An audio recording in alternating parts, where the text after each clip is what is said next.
इस वक्त मुल्क में क्या हालात चल रहे हैं? कान को हाथ लगाएंगे लोग कि या अल्लाह हमें ऐसा न कर देना।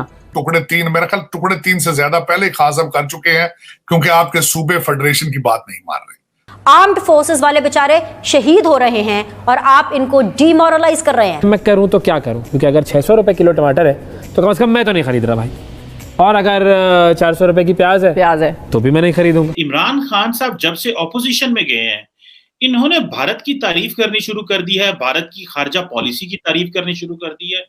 इनके मन में यह बात है कि इंडिया बहुत कुछ कर सकता है, और ऐसा ही अगर चले तो एक ना एक दिन खुदा ना खास्ता कुछ ऐसे वाकया हो जाएगा। वो इंडिया इस वक्त दुनिया की पावर 3 मुल्क है। भारत तो भारत रहा ही नहीं भाई साहब, भारत तो हिंदुस्तान बन चुका है। हिंदुस्तान मतलब समझते हैं, हिंदुस्तान का दुनिया का खूबसूरत ये मुल्क है, दुनिया का। बम कोई फेंके नाम पाकिस्तान का। सैलाब की वजह से अब जब आप मार्केट में जाते हैं तो जो सब्जियां हैं उनकी कीमतें बहुत ज्यादा बढ़ चुकी हैं। बिल्कुल। चलें कुछ अरसा रोटी ना खाएं, या रोटी अगर बनानी है तो और किस चीज से बनाएं? खाना तो पकना है, खाना पकना है, घर वालों ने खाना खाना है, बच्चों ने खाना खाना है। तो अब जो खाना पकने के इंग्रेडिएंट्स हैं खास तौर पे, और जिनकी न्यूट्रिशनल वैल्यू भी थी, उनकी जगह फिर अब सब्स्टिट्यूट्स क्या हो सकते हैं, ऑल्टरनेटिव्स क्या हो सकते हैं, नेमुल बदल क्या होगा प्याज का, टमाटर का। भारत के हवाले से अभी फैसला नहीं हुआ, हालांकि भारत जो है वो सबसे कन्वीनियंट है ऑब्वियसली अगर वहां से किया जाए, लेकिन ऑब्वियसली ये फैसला होना अभी बाकी है। क्या हम डिले कर रहे हैं? फैसला ले लेना चाहिए था। हमें दोस्तों की इमदाद चाहिए। ये जो तासर देने की कोशिश की आज इमरान खान साहब ने कि वो भीख मांगने जाते हैं और भीख उनको कोई देता नहीं है, ये भीख मुझे जरा नाम लेके बताएं किस लीडर ने नहीं मांगी। हाल तो हमारा बस अजीब सा ही कुछ हुआ है, क्योंकि मार्केट गया था और वहां पर जो उन्होंने कीमतें बता कर मेरा हाल किया है तो मैं तो बेहाल हो गया। जी वैसे सबका यही हाल है, और आप यकीन करें कल भी एक चैनल पे थी और मैं कह रही थी कि मुझे लाइफ में किसी ने किसी डिजीज का पूरा मॉलिक्यूलर पाथवे भी पूछा तो मुझे उस टॉपिक पे बात करने में इतनी दिक्कत नहीं जितनी मुझे हर जगह ये बात करने में दिक्कत हो रही है कि क्या खाएं, बिकॉज एवरीथिंग इज एक्सपेंसिव। पता है, क्योंकि जब आप ये कहते हैं ना आप ये ना लें ये ले लें, you come across as very insensitive बहुत सारे लोगों की नजरों में, कि आप इतने मजे से जी ये कह देते आपको मजबूरी है। हाँ, कि आप ही नहीं, हमारी बहुत सारी अनाज में तो चीजें होंगी नहीं क्योंकि वो सारी फसल तबाह हो गई।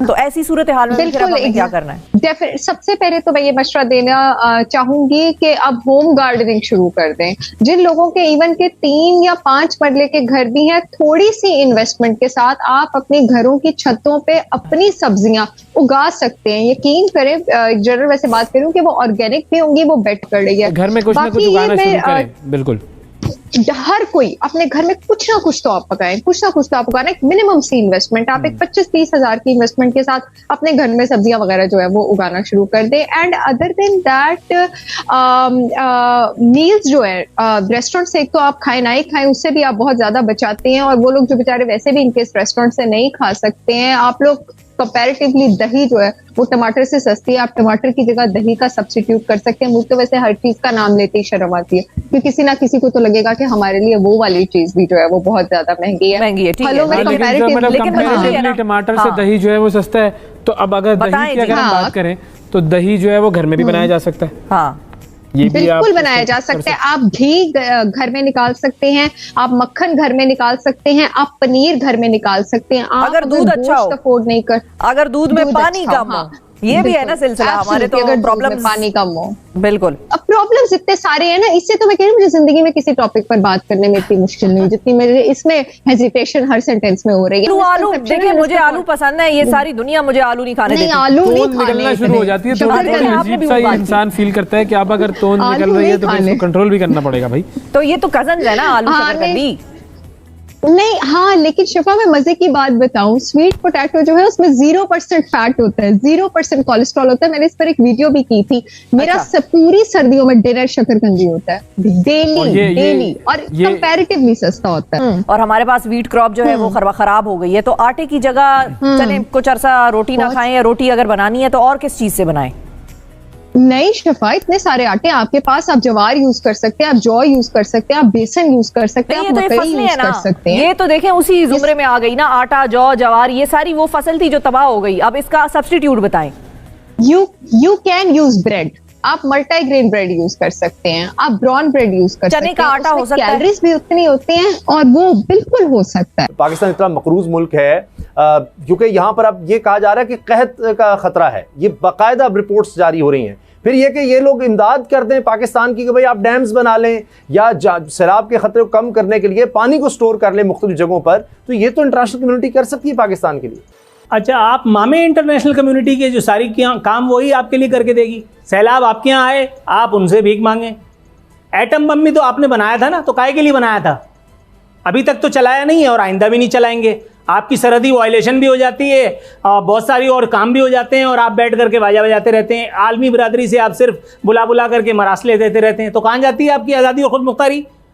दूसरी बात यह कि खाने कमाने के लिए ये कौन सा नया धंधा निकाला है भाई? ये जो आप कह रहे हैं, उन्होंने अगर अपनी आला ज़र्फी का सबूत दिया तो आप इसको अपने गाल पे पड़ने वाले तमाचे से कम कैसे समझ सकते हैं? मैं तो ये हैरान हूँ। आपके इन जमहूरी या गैर जमहूरी डाकुओं के मुंह पर तमाचा है ये। 75 साल में जो कौम सैलाब से बचने के लिए काम नहीं कर सकी, आप कह रहे हैं कि ये इंटरनेशनल कम्युनिटी का गलाजत है जो हमारे ऊपर डाल दी गई है। और भाई इंटरनेशनल कम्युनिटी जो भी करे, इंटरनेशनल कम्युनिटी का वोट डालता है यहाँ का एक आम आदमी, या वो जाकर के यहाँ के बड़े बड़े मसीहाओं का वोट डालता है जिनके पाँव के नीचे से सब जमीन निकाल ली जाती है तो वो ची गुवेरा बन जाते हैं, फिर वो नवाज शरीफ जैसे टर्मिनेटर में तब्दील हो जाते हैं। यार बात करते हुए मतलब कोई खुदा का खौफ होना चाहिए हमें। विद ऑल ड्यू रिस्पेक्ट, हमारी एक जिम्मेदारी है टुवर्ड्स पब्लिक। ये इन डाकुओं का पोस्टमार्टम करते हुए हमें क्यों लर्जा ताड़ी होता है? हमें क्यों हमारी हलक खुश्क हो रहे होते हैं? मैं ये समझने से कासिर हूँ। मैं बहुत माजरत के साथ इन जुमलों का इंतखाब कर रहा हूँ क्योंकि इससे आसान और इससे सहल जुमलों का इंतखाब मुझसे हो नहीं पा रहा। उसामा प्लीज़ बुरा मत महसूस कीजिएगा, मैं आपको नहीं कह रहा हूँ, मैं हम सब की बात कर रहा हूँ, मैं अपने बारे में भी बात कर रहा हूँ। भाई ये हमारा ही कसूर है, ये हमारी ही ज़मीन है, ये हमारे अजदाद की ही ज़मीन है जहाँ उनकी हड्डियाँ गड़ी हैं और हम भी यहीं पे दफन होंगे। हम अपने बच्चों के लिए क्या छोड़ करके जा रहे हैं? Atom bomb? यार कोई खुदा का खौफ करो। जहाज उड़ता है तो उसके उतरने की गारंटी नहीं है, वहां जाकर के बकरे काट रहे होते हैं गधे। मतलब हर काम अल्लाह मियां के हवाले किया हुआ है, तो आपके और मेरे हाथ में क्या है? हम क्या कर रहे हैं मुझे ये भी तो बताओ। वो एविएशन की वजारत उसको दे दी थी, वो जाहिल मुतलक को, जिसने एक लेटर लिखा और दुनिया के सामने बम फाड़ दिया कि हमारे पायलट से बड़ा गधा कोई नहीं है। आपने अपनी एविएशन इंडस्ट्री को खुद तबाह कर दिया। जिन लोगों को बात करने की तमीज नहीं है वो सेनेटर्स तक बन जाते हैं, सॉरी थे कहां। तो भाई ये जिम्मेदारी मेरी आपकी है, ये इंटरनेशनल कम्युनिटी की काम नहीं है। इंटरनेशनल कम्युनिटी को पता है कि इन भिखारियों को, इन ढीठ के बच्चों को हर थोड़े अरसे के बाद भीख मांगने का एक जरिया मिलता है। अपनी सदका खैरात ज़कात, यार मैं और आप खाने के लिए निकलते हैं कि नहीं भी बच्चों को लेकर के, अपनी फैमिलीज को लेकर के, तो दरवाजे पे आकर के कोई नॉक करता है, मैं और आप जैसे उसको देते हैं ना, बस वैसे ही हाल इंटरनेशनल कम्युनिटी का हमारा है। तो इस इमदाद को शुक्रिया के साथ कबूल करने से बेहतर है कि इस इमदाद को, इसकी औकात को पहचाने। ये हमारे मुंह पे तमाचे की तरह मार रही है इंटरनेशनल कम्युनिटी, क्योंकि उनको पता है कि ये सिर्फ बड़बोले हैं, ये बोल बच्चन करने वाली कौम है। इनके पास हक बोलने की सलाहियत सिर्फ उस वक्त आती है जब इनका तख्त छिन जाता है, तब ये रोड घेर करके कहते हैं मुझे क्यों निकाला, मैं होता तो ये कर देता। लेकिन जब ये इख्तिदार में होते हैं तो ये अवाम का उसी तरह खून चूस रहे होते हैं जिस तरह आज वाला है। मैं बहुत माजरत हुआ हूं, लेकिन मुझसे बहुत ज्यादा देर तक बर्दाश्त भी नहीं होता भाई।